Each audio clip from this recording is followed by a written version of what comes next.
Palamu Lok Sabha seat के गठबंधन प्रत्याशी ममता भूया ने मेदिनीनगर सदर प्रखंड व चैनपुर प्रखंड के विभिन्न बूथों पर जाकर लिया वोटिंग प्रतिशत जानकारियां।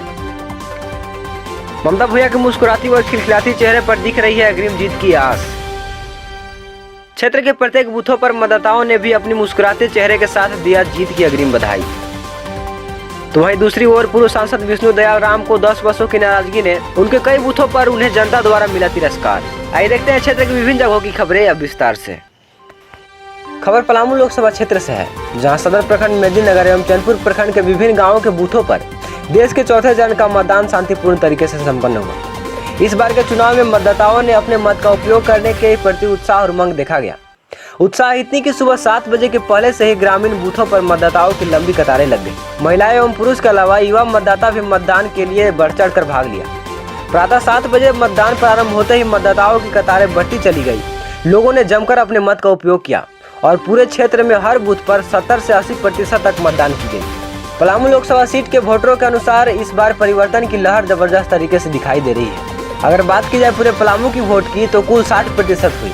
मतदाताओं के रुझान से यह स्पष्ट दिखाई दे रहा है कि पलामू की जनता इंडिया महागठबंधन से राजद प्रत्याशी ममता भूया को भारी मतों से जिताकर दिल्ली भेजने का निर्णय लिया है और लालटेन छाप पर बटन दबाकर ईवीएम मशीन में अपना निर्णय सुरक्षित कर दिया है। साथ ही यह संकेत भी दिया है कि बीडी राम अब की बार सीधे गंगा पार।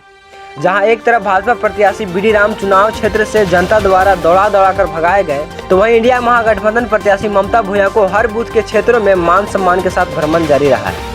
ममता भूया ने अपने क्षेत्र का भ्रमण करते हुए मेदिनीनगर के शहर के विभिन्न बूथों के अतिरिक्त सदर प्रखंड अंतर्गत चियाकी, जोरकट, पोखराहा, रजवाड़ी, खनवा, बड़का गाँव आदि कई गाँव के अलावे चैनपुर प्रखंड के अवसाने, दुबा, मढ़ी, चांदो, सोकरा, बसरिया के बूथ के भ्रमण के दौरान लोगों ने बढ़ चढ़ कर स्वागत किया। आइए देखते हैं अधिकांश बूथों से सीधे ground reporting the new revolution संस्थापक अजय सिंह के साथ।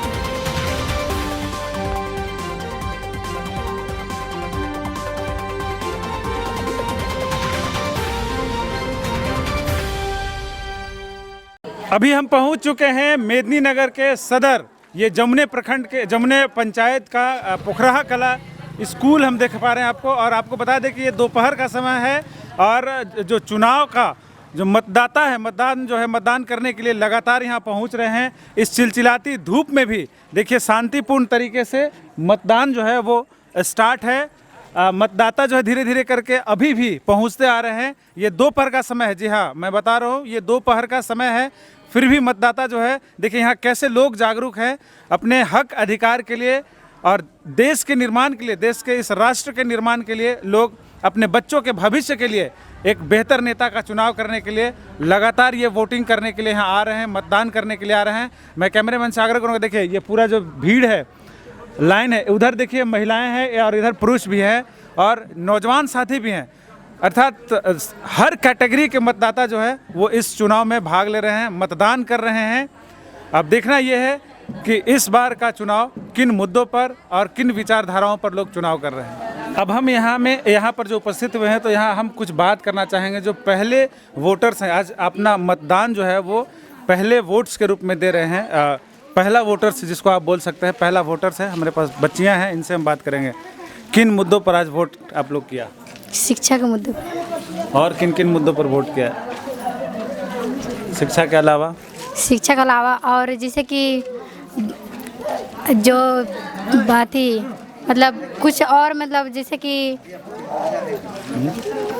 रेट बढ़ाया जा रहा है पानी में, जैसे कि पानी में महंगाई, हाँ महंगाई वही बढ़ाया जा रहा है, इसके मुद्दे पर। आपका नाम? मेरा नाम सीमा उरांव।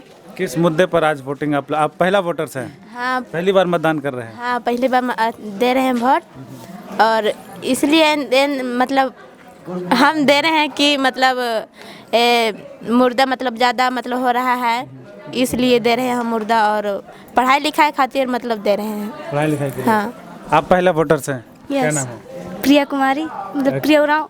हम इसलिए कर रहे हैं कि यहाँ पे हमारे जो स्कूल है, यहाँ पे जैसे प्राइवेट स्कूल में होता है कि वहाँ पे हर तरह के टीचर होते हैं, इंग्लिश, हिंदी, हर तरह के। और हमारे स्कूल में है कि अभी तक इंग्लिश का टीचर नहीं है, यहाँ पे इंग्लिश पढ़ाई होता नहीं है और ऐसे ही बच्चे निकलती जा रही हैं इंग्लिश के मतलब कुछ मामले में थी। हम लोग चाह रहे हैं कि जैसे प्राइवेट स्कूल में सारे टीचर हर विषय का, वैसे ही यहाँ भी हो। तो शिक्षा के मुद्दा पर आप भी वोट कर रहे हैं। देखिए बच्चियां हैं और कहीं ना कहीं शिक्षित है और शिक्षा के मुद्दों को लेकर वोट कर रहे हैं। एक युवा साथी भी हमारे बीच। आप भी पहले वोटर हैं, इसका पहले वोट किए? हम वोट कर चुके हैं, इससे पहले भी कर चुके हैं। किन किन मुद्दों पर वोट हुई? तो जिस मुद्दों पर मैंने वोट किया वो तो नहीं हो पाया, लेकिन फिर से वही मुद्दे पर मैंने सोचा कि फिर से वही मुद्दे पर विचार करें। तो मेरा मुद्दा है पहला शिक्षा और दूसरा बेरोजगारी। हमारे गांव में जो है कि ऐसा बेरोजगारी है कि जिसमें पेट में खाने के लिए भी जो है ना कि हमें बाहर जाना पड़ता है कमाने के लिए। तो हम चाहते हैं कि और रोजगार जो है कि हमारे गाँव में आ जाए। और शिक्षा की बात है तो जो प्राइवेट स्कूलों में जो शिक्षा दी जाती है वो शिक्षा जो है कि हमारे सरकारी स्कूल में होना चाहिए। जैसे मैं बहुत सारे इंग्लिश सरकारी स्कूल जो है ना, तो सरकारी स्कूल के बच्चे लोग बहुत कम इंग्लिश मतलब नहीं जानते हैं, बिल्कुल नहीं जानते हैं। अगर वही बच्चा अगर प्राइवेट में जाता है तो इंग्लिश सीख जाते हैं, तो आखिर कैसे सीख जाते हैं? तो वही शिक्षा हमें यहाँ मिलना चाहिए। अगर हम प्राइवेट स्कूल में हम नहीं जाते हैं पढ़ने और नहीं जा सकते, इसलिए जो मेरे पास तो खाने के लिए पैसा नहीं है तो हम पढ़ने के लिए पैसा कहाँ से लाएंगे? यही कारण तो हम चाहते हैं कि जो प्राइवेट स्कूल में टीचर हैं वो टीचर हमारे सरकारी स्कूल में होना चाहिए और पूरा टैलेंटेड टीचर और हमें पढ़ाए और हम पढ़ने के लिए इच्छुक रखते हैं, लेकिन हमें पढ़ाई नहीं मिल पाता है। इसलिए चलिए, युवा साथी से हमने बात किया। तीनों ही मुद्दों को इन्होंने कहा, शिक्षा, बेरोजगारी और बढ़ती महंगाई को देखकर इन्होंने वोट किया है। हालांकि ये पहला वोटर्स नहीं है, लेकिन पहले भी वोट किया है।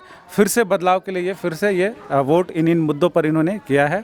और लोगों से हम बात करेंगे। अभी हम जहाँ खड़े हैं, अभी हम लोग मेदिनी नगर के जोरकट, सुआ कोड़िया, चैनपुर के तमाम औसाने, बसरिया और कंकारी तमाम जगहों पर हम लोगों ने विजिट किया और देखा कि मतदान का क्या स्थिति है। साफ नज़रों में यही दिखा कि मत जो है वो कहीं ना कहीं इस बार कई मुद्दों को देखकर लोगों ने किया है। यहाँ पे बहुत से युवा साथी लोग बैठे हुए हैं। हम अभी जहाँ उपस्थित हैं वो मदरसा का 208 और 209 बूथ संख्या है और ये डाल्टनगंज का नवा टोली स्थित है। यहाँ हम लोग हैं, इनसे हम बात करेंगे। पहले, आज वोटिंग कितनी परसेंटेज आपके बूथ पर हुई? 52%। 52%। किन किन मुद्दों को लेकर वोट आप लोगों ने किया? विकास का मुद्दा लेकर। विकास और महंगाई, बेरोजगारी। आप चाचा वोट किए? जी हाँ, वोट किए। कितना अच्छा वोटिंग परसेंटेज? बहुत अच्छा वोट गया है, 55% चला गया है। 55% से जी वोट हाँ, गई है। हाँ। और अभी भी लोग वोटर्स आ रहे हैं? वोटर आ रहे हैं। और भी वोट उम्मीद होने की चांसेस है? 60 तक जाएगा। 60 प्लस जाएगा। हाँ। ये दादा बता रहे थे बाबा की 60 प्लस वोटिंग जाएगी। हमारे बीच देखिए कांग्रेस के एक अच्छे नेता हैं, मैं इनसे बात करूंगा। किन किन मुद्दों को ध्यान में रख के लोगों ने वोट किया है? इस बार आप जितना उत्साह देख रहे हैं वोटरों में, ये बदलाव की लहर है।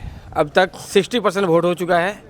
पलामू हमेशा जाना जाता है जागरूक के नाम पे। आप एक पहचान, राजनीतिक पहचान है अलग। तो इस बार लोग पूरा मन बना चुके हैं कि बदलाव जरूरी है, छल नहीं चलेगा। बदलाव जरूरी है, लेकिन किन किन मुद्दों पे देख के लोगों ने वोट किया इस बार? तमाम मुद्दों जस के तस है। जैसे यूपीए छोड़ कर गई थी, आज वही पलामू की दशा है। अब पलामू में किसी तरह का कोई बदलाव 10 साल में नहीं देख सकेंगे। अब बीडी राम जी के पास ऐसा कोई हथियार नहीं था, ऐसा कोई योजना नहीं था जो ज़मीन में किए हैं और जो उसको लेकर के रोड पे वोट मांगे। भाई साहब ने देख सकते हैं कि आज मेराल में भी आज उनको मतलब भगाया गया बूथ से। ऐसा ना हो, हम तमाम मतदाताओं से ये अपील करते हैं कि हर एक का वोट मांगने का अधिकार है, तो ऐसा ना करें। वोट का अधिकार वोट चोट पे से दे और बदलाव की लहर, हाँ, शांतिपूर्ण तरीके से हम यही कहेंगे। चलिए, लगातार हम लोगों ने जिस जगह पे, जिस बूथ पे गए वहाँ पे यही देखने को मिला है कि वोट परसेंटेज इस बार पलामू में काफ़ी अच्छा। और भाई साहब ने बताया कि युवा हैं, शिक्षित लोग हैं, समझदार लोग हैं, जागरूक लोग हैं और इन्होंने समझदारी के साथ वोट परसेंटेज भी बढ़ाया है। पार्टी के लोग जो बोलते हैं कि आपका बीडी राम को मत देखिए, डायरेक्ट केंद्र में मोदी सरकार, मोदी जी को देख कर भेजिए। अगर हम किसी अपना घर का बेटी का शादी करते हैं तो लड़का देखकर शादी करते हैं ना, कि आपका लड़का के बाप को देखकर शादी करते हैं। तो उसी तरह से हम अपना पार्टी का नेता को, लोकल नेता को पहचानेंगे कि हमारे पास जो बीच आ सके, जो हम जा सके, काम कर सके, वैसा नेता को चुनना है। चलिए, हम जहां अभी इस वक्त बात कर रहे थे, इन्होंने कहा कि बदलाव के नज़रिए से वोट हुआ है, कहीं ना कहीं परिवर्तन के नज़रिए से वोट हुआ है और आने वाले 5 साल भविष्य को देखकर वोट हुआ है, देश में बदलाव को देखकर वोट हुआ है और देश के राष्ट्र के निर्माण के लिए वोट हुआ है। आप देख रहे थे द न्यूज़ रेवोल्यूशन से आज 13 मई लोकसभा चुनाव का ग्राउंड रिपोर्टिंग पलामू से मैं अजय सिंह अपने कैमरामैन धर्मेंद्र के साथ द न्यूज़ रेवोल्यूशन के लिए। वीडियो अच्छी लगी हो तो हमारे चैनल को लाइक करें, शेयर करें और सब्सक्राइब कराना। हमारे चैनल के साथ जुड़ने के लिए फेसबुक, व्हाट्सएप, ट्विटर, इंस्टाग्राम व पब्लिक ऐप पर द न्यूज़ रेवोल्यूशन लिखकर सर्च करें।